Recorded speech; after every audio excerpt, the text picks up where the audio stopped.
Alright, hi guys, it's Jess and welcome back to my channel. This is my March wrap up. So I actually read quite a lot of books in March. It was my best month for reading. I did read quite a few short books which definitely helped me get my numbers up a bit more. So without further ado, we're just going to jump straight into it. I'm going to start with the stats because this is my favourite part of making this video, is just figuring out all of the numbers. So I read 10 books in March. Technically I read 11, but I will explain that in a minute. You guys probably know why if you've been watching me for the past few months. I read 3,177 pages, which is pretty good. The longest book I read was Red, White and Royal Blue, and the shortest book I read was The Silence. That one had 115 pages, and Red, White and Royal Blue, had like 416, something like that. So my average rating for the whole month was 3.56, which again is pretty on board with my ratings in the past. I read 60% of the books that I read this month were written by male authors, and 30% of the books that I read were written by female authors, and then one book that I read was by a non-binary author, but I have seen like conflicting things online about this author, whether they are non-binary or not, but I'm going to go with that they are non-binary. That's what it says on their Wikipedia page. And then my most read genre this month actually was literary fiction, which surprised me, but the reason why I ended up reading literary fiction was because I was catfished by a few books. And then I read 10% thrillers, 10% horrors, 20% romance, 20% non-fiction, and one graphic novel, 10%. And I read 7 physical books, 3 ebooks, 1 audiobook, which I didn't finish. I had one serious DNF, and then the other DNF that I had is one that I will probably go back to. So without further ado, we're going to start with the DNFs. So one book that I still need to finish, and I will be finishing that this month in April, is The Girl Before by J.P. Delaney. I was listening to this via audiobook. I actually only have about an hour or so left of the audiobook, so I will get it done pretty quickly some point soon.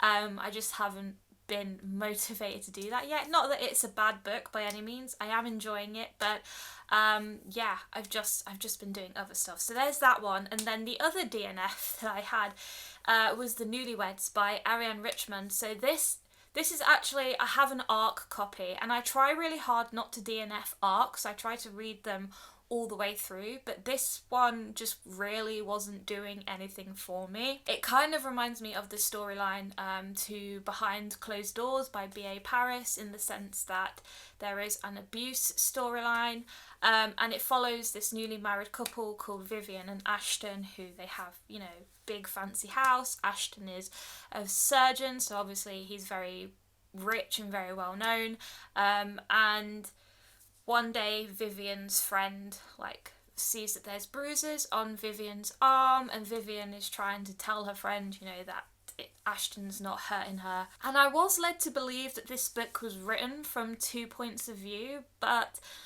I got about 30% of the way into it, and that wasn't the case. It was all just Vivian. So I don't know, I probably should have stuck with it a bit more, and I probably would have got the other point of view.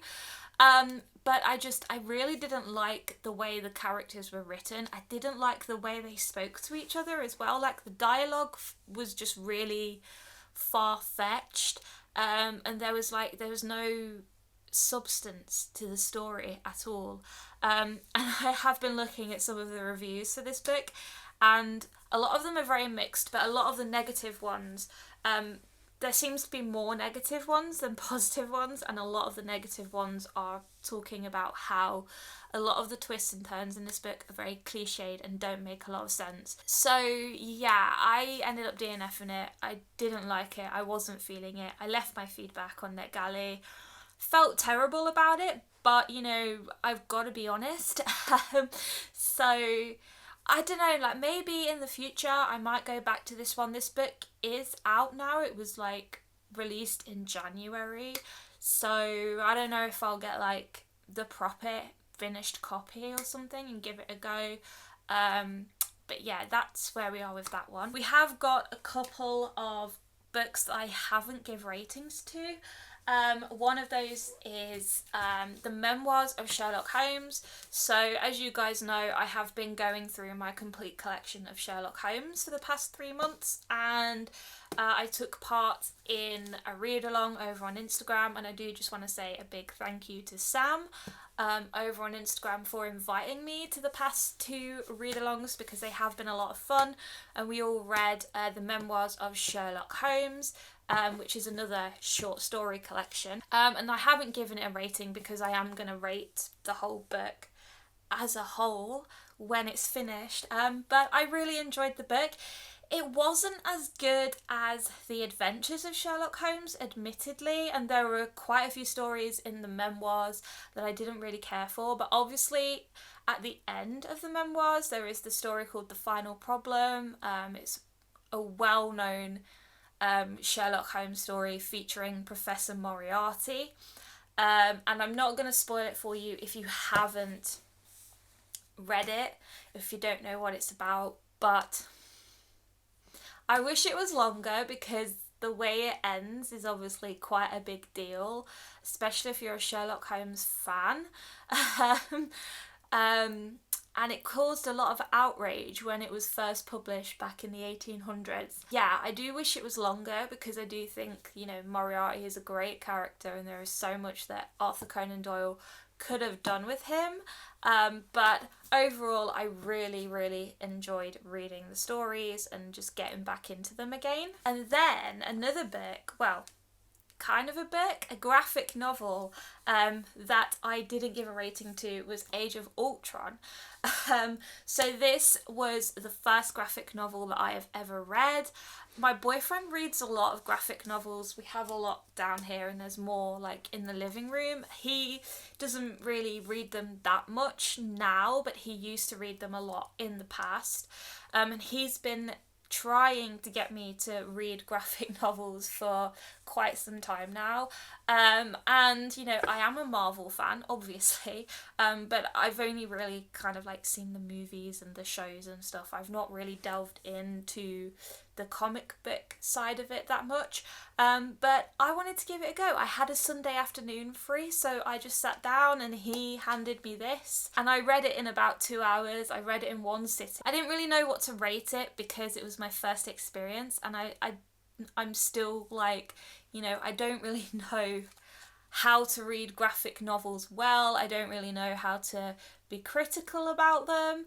I did find it very difficult to get used to it because my eyes are just trained to like focus on the words and not the pictures, so I wasn't really paying attention to the pictures a lot, which is probably why I got through it so quickly anyway. But it's something that I do want to try a bit more of. Obviously my boyfriend has loads of graphic novels for me to choose from, so I can just take my pick whenever I fancy, but it was a fun way to pass the Sunday afternoon, and yeah, I'm gonna give some more a go. If you guys have got any graphic novel recommendations for me, then please don't hesitate to let me know. I will definitely look into them. I've had a few on Twitter already and all of them look really interesting.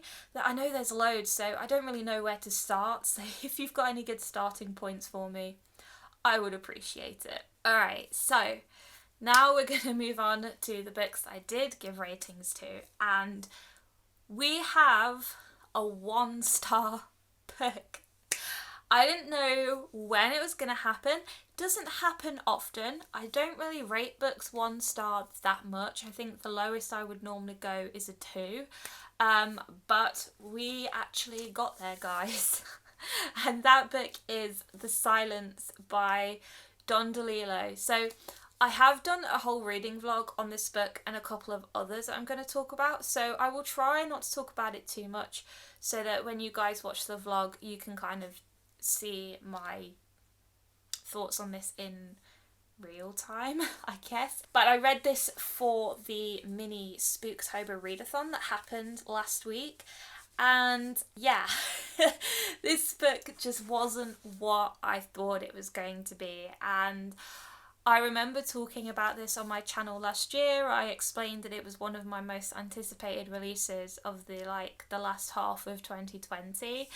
And the concept sounded so cool, but it wasn't what they had marketed it as.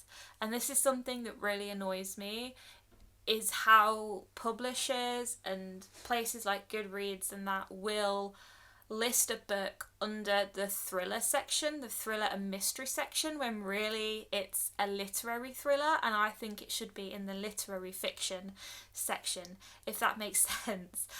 Because I was going into this thinking that I was going to get a really tense, claustrophobic, dark thriller, something to that effect. But actually, it was just a lot of characters talking about stuff that I didn't understand. And I know I'm stupid, like there are a lot of things that I just can't get to grips with and go straight over my head. So this was probably that, but it was a massive letdown, and I'm really annoyed. I was very catfished by this book, and it's only 115 pages, but I had a nap in between reading this.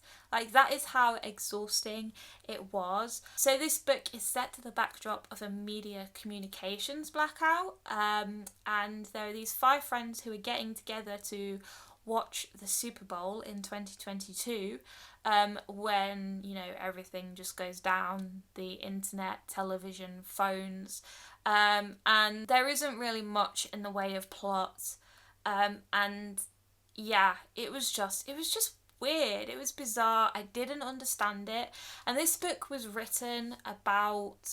finished a couple of weeks before COVID became like a massive thing and everyone went into lockdown and stuff like that. But you just know that this guy has gone back to his manuscript and added in COVID references, because I noticed them, alright? He mentioned stuff like face masks, people wearing face masks, the streets being quiet, you know, people staying at home. He also mentioned stuff about viruses and pandemics, and I was just like, come on, like we don't need that. I don't need COVID seeping into the stuff I'm trying to escape into as well. Like, I'm not about that. Yeah, I don't really have anything positive to say about this book other than that it is very short. I think if this book had been longer, I would have DNF'd it. But yeah, it is a couple of hours of my time that I'm not going to get back, unfortunately. Anyway, that's the negative stuff out of the way. A lot of the books that I have read this month have been pretty positive. So I didn't have any 2-star books, but I had quite a few 3-star books. So one of the first ones is This Time Next Year by Sophie Cousins.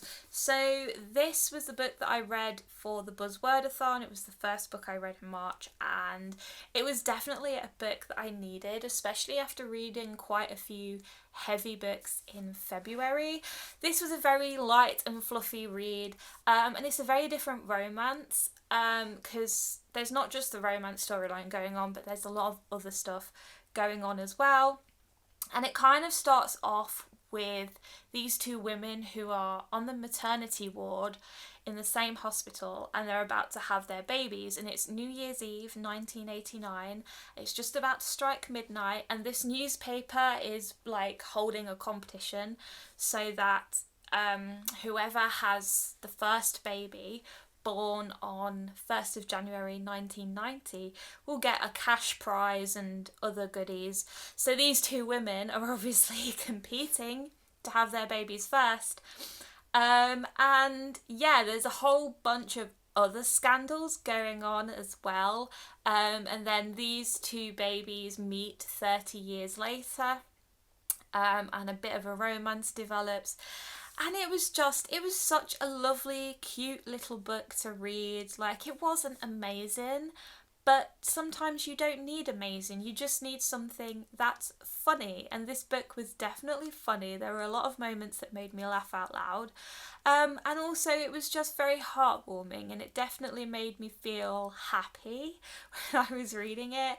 Definitely lifted my spirits. So if you want something that's quite cute and fluffy and will just warm your cockles a bit, then I would definitely recommend this one. My next 3-star book is Peaky Blinders: The Real Story, The True History of Birmingham's Most Notorious Gangs by Carl Chin. So this is a non-fiction book, and it's all about the history of the Peaky Blinders and kind of like the inspiration behind the TV show, which is absolutely spectacular. Go and watch it if you haven't. It is fantastic. I'm kind of disappointed by this one a little bit because it didn't delve into some of the things that I hoped it would enough.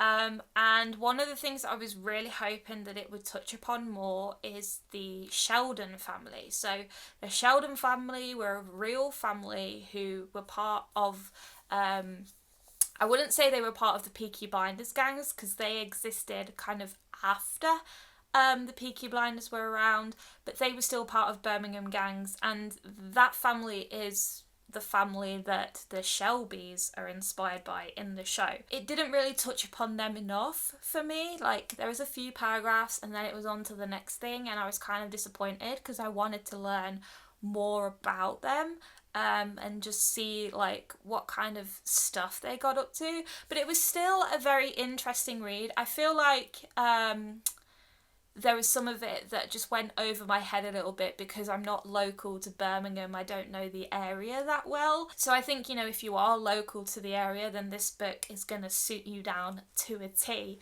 But I did learn a lot of interesting stuff, like about the real historical figures that are in the show, or, you know, inspired characters in the show, and kind of like debunking some of the things that are in the show that people have taken as fact. And just kind of explaining like what actually happened or what they actually did. So it was interesting. It was a very easy book to read, but I do think the writing style did fall a little bit flat at times, and I was a little bit bored, but I powered through, and I'm glad that I did because I did learn a lot, and it definitely sated my appetite for more Peaky Blinders knowledge and content, because I'm missing that show terribly, and I can't wait for the next series to come back onto telly because I need it. My last 3-star book of March is Horror Store by Grady Hendrix. So I read this for the mini Spooktober readathon as well, and I really enjoyed this one. It wasn't 100% what I hoped it would be. It wasn't as scary as I would have liked it. It wasn't as tense, and it wasn't as dark as I would have liked it. But there are definitely some moments in this book that will make you go, ugh, or oh my god, or something to that effect. There are some gory moments in this book, so I will just warn you that if you're not into like body horror or gross things, maybe give this one a miss. I mean, it's not totally graphic. Like, I've read more graphic stuff than this, but you know, I don't know what people's level of like squeamishness is, so just bear that in mind. But this one is really cool, and it's a very different take on the haunted house trope because it's about this haunted furniture shop. So there's this shop called Orsk, which is very similar to IKEA, and the employees are clocking in for the day, and some strange things have been going on at night while everyone's, you know, sleeping. And so one of the managers, Basil, asks some of the employees, Amy and Ruth Ann, to join him one night in Orsk to try and find out who is vandalising all of the furniture and products and stuff. And yeah, like, it was a lot of fun, like finding out what was going on and just seeing the characters' interactions. I love the characters. I love the banter that they had with each other. It was just it really flowed. and it was just a delight to read, and there were moments when I laughed out loud with this book. I definitely think that Grady Hendrix does really well in terms of the humour aspect, and it is quite satirical as well. Like, there are some social commentary things in this book as well that you might notice. So that was cool. Yeah, I would have just liked it to have been a bit more tense and a little bit more dark, and maybe a bit longer, because it is a very short book, but I did enjoy it for what it is. And if you want a ghost story that's quite light and not scary, if you're a bit of a chicken, then this would be the perfect book for you. Next up are my 4-star reads, and we have a couple of them. The first one is Red, White and Royal Blue by Casey McQuiston. So this is I thought it was a young adult romance, but it's not. It's a new adult romance, and you can tell that in the way that it's written. And this is all about the President of America's son. So we have a female president in this story, which is amazing. I'm here for it. And her son ends up developing a relationship with the Prince of England. Now, these two characters, they hate each other at the start, and they are forced to kind of fake a friendship in order to, you know, maintain America-UK public relations, and, you know, just make sure that no one knows that there's tension and stuff like that. The political stuff. But that fake friendship turns into a relationship, and I loved it. This book made me so hot and bothered. Like, some of the sex scenes, I mean, the sex scenes, they're not graphic by any means. Like, I've read more graphic stuff, but yeah, they definitely got me hot and bothered, and I loved every second of this book. My only gripe with it is that I would have liked the tension between the two characters, between the first son and the prince, to have lasted a little bit longer. Like, they went from hating each other to being lovers very quickly, and I would have liked to have just seen a little bit more of the hating stuff first. But that's my only real issue with it. Also, the chapters are very, very long. I was reading like the first couple of chapters and I was like, bloody hell, these chapters last for like 30-40 pages. I'm gonna go mad. But actually, once the story got going, I was really invested in it, and I didn't really notice the length of the chapters. So I really, really enjoyed this one. I'm so glad that I read it, because I know that it is a very popular book. Loads of people absolutely adore it, and I can totally see why. My next 4-star read is The One by John Mars. So this was one of my maybes in March. I didn't know if I was going to get to it or not. However, I discovered that the show had literally like just come out. I knew it was coming out at some point, but I didn't know it was coming out in March, so I was very behind on the news. I thought I had ages to read this book. So I ended up reading this book in about 1.5, maybe 2 days. So then I could watch the show. I actually watched some of the show alongside the book. But I didn't want to like watch too much of it because I didn't want to get spoiled. But actually the show is very different to the book, like totally different characters, different storylines. It's just kind of the same concept, but the concept is really cool. It's you know, about people whose DNA has been matched to other people's DNA. So people who are looking for love will take a swab of their cheek and send it off, and then they will get matched to someone in the world. And it's all about, you know, like finding your soulmate, your one true love. And there were a variety of different characters in this book that, you know, had a variety of different jobs, and they were in a variety of different situations. And it was really interesting to see how each of those situations played out. I was really interested in the character of Nick. So Nick is in a relationship with a woman, and they are due to get married, and he's not really bothered about doing the test, but she wants to do it just for her peace of mind, because she really believes that they are like the one for each other. But it turns out that he is actually matched to a man, which I thought was really cool, and I was really invested in his story. And then there was another character in there called Christopher, and he was a serial killer. And his match is very I would say it is quite predictable. I did see it coming, but at the same time it was also, you know, really shocking. And yeah, I was just really interested in those two characters and how their stories were going to play out. But there are several other characters as well who have very different stories to tell. I would have liked it to have been a bit more fast paced, and there weren't as many cliffhangers in this one as there was in The Passengers. I didn't get, you know, the tense feeling with this one than what I did with The Passengers, but it was still a solid book, and it was still a great read. My last 4-star book of the month is Real World by Natsuo Kirino. So I went into this thinking that I was going to get a Japanese horror, because this author, she does write Japanese horror. But this one isn't really horror. It's more of kind of like the literary thriller, murder mystery kind of thing. I don't really know, but it's about these 4 Japanese girls who live on the suburbs of Tokyo. They're going through summer school, and there's a massive heat wave going on in Japan.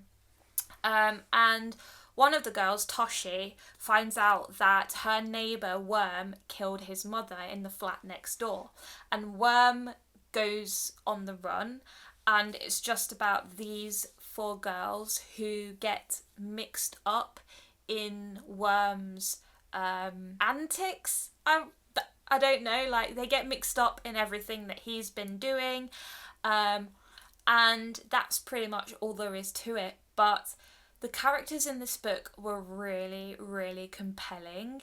And I loved reading about Worm. He was a very creepy, very insane kind of character.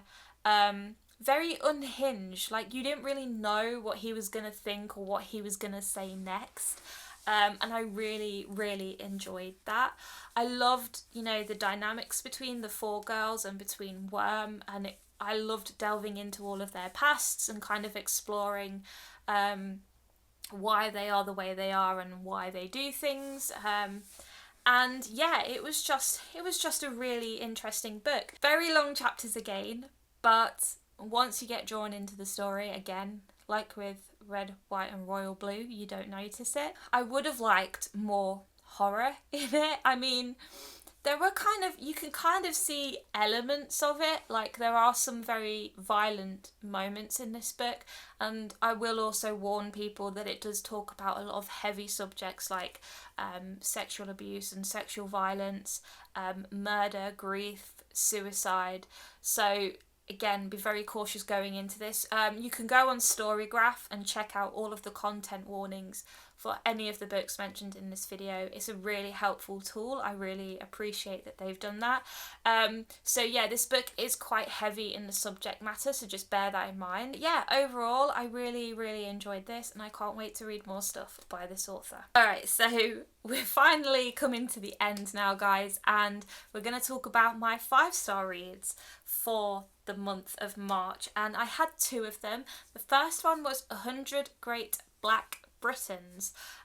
So this is a book that I've been wanting to read for a few months, and I finally got to it, and I'm glad that I did, because I definitely learned a lot about some people that I have never heard of. And this book is just all about 100 Black British people who have contributed to British society in some way, whether that be through politics, through sport, through entertainment, through healthcare, and it's not just about like current figures, it's also about historical figures. So I was very interested in reading about Mary Seacole. We all hear about Florence Nightingale.